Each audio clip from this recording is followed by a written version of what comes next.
In today's lab experiment, we're going to investigate the relationship between the pressure and the number of particles of gas inside a container. We'll vary the number of particles and we're going to observe the pressure. So the number of particles will be the independent variable and the pressure will be the dependent variable. When you heat up or cool down a gas, like in a balloon, we can see that there are changes to the gas. So that might also affect the pressure. So we'll need to control that variable. Fortunately, that's pretty easy to do because we'll be working in an environment that's heated and the room temperature doesn't change much. If you've ever blown up a balloon, you know that adding particles increases the volume of the balloon. Since changing the volume of a gas might affect the pressure, we'll also have to control for this variable by making sure that the volume is always the same when we measure the pressure, no matter how many particles are in the container. This will be a little trickier, and when we get to the procedure, I'll explain a way that we can do this. We're going to be using a pressure sensor that can be read by a computer with the help of a special lab interface. The container we're going to use will be a plastic syringe, like the kind medical folks use to inject drugs into people's arms. Ours won't have a needle on it though. Instead, it will attach directly to the pressure sensor. The gas we'll be using is the easiest gas there is to find, air. About measurement, there's no way we can possibly count the number of air particles in our syringe. They're invisible, they're way too small, and there are just too many of them for us to count even if we could see them. So we'll have to use a trick. Here's how it's going to work. If we put 2.5 milliliters of air in a syringe that's open to the atmosphere around it, that 2.5 milliliters of air will have the same particle density as all the rest of the air in the room. We don't know how many particles that actually is, but if we had 5 milliliters of air in the syringe, also open to the atmosphere in the room, that would be twice as many particles as when we had 2.5. So even though we don't know how many actual particles we have, we do have a kind of way of measuring them. The number of particles in 2.5 milliliters at room temperature and pressure is a counting unit. We'll name this unit 1 puff. This is not an official scientific unit, it's just made up for our experiment. We'll set up the data collecting unit so that it measures the pressure when we tell it to and also asks us to enter how many puffs of particles are in the syringe. Easy peasy.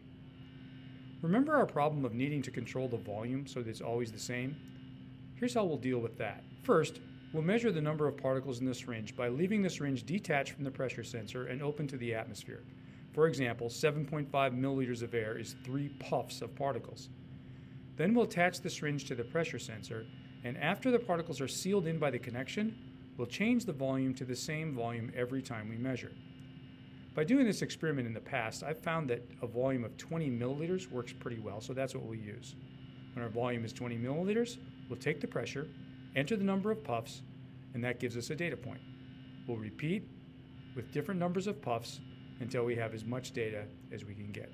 When I did this experiment with 1, 2, 3, 4, 5, 6, 7, and 8 puffs, always measuring the pressure at 20 milliliters of volume, I got this result. The fact that the correlation number on the linear fit is really close to 1 tells me that a line is a good model for this relationship. If pressure is caused by the collisions of particles with the pressure sensor, it would also make sense that there should be no pressure when the number of puffs is 0. However, we have a vertical intercept that is not exactly 0. Is it reasonable to throw out this vertical intercept? The general rule is that if your vertical intercept is less than 5% of the largest value on the vertical axis, you can throw it out if it makes logical sense. The highest value of pressure is 738.1 torr. 5% of that is about 37.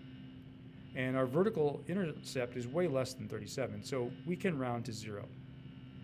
The actual slope of our line is specific to our particular temperature and volume, so it's probably not useful for predicting the behavior of any other system. Here's our conclusion.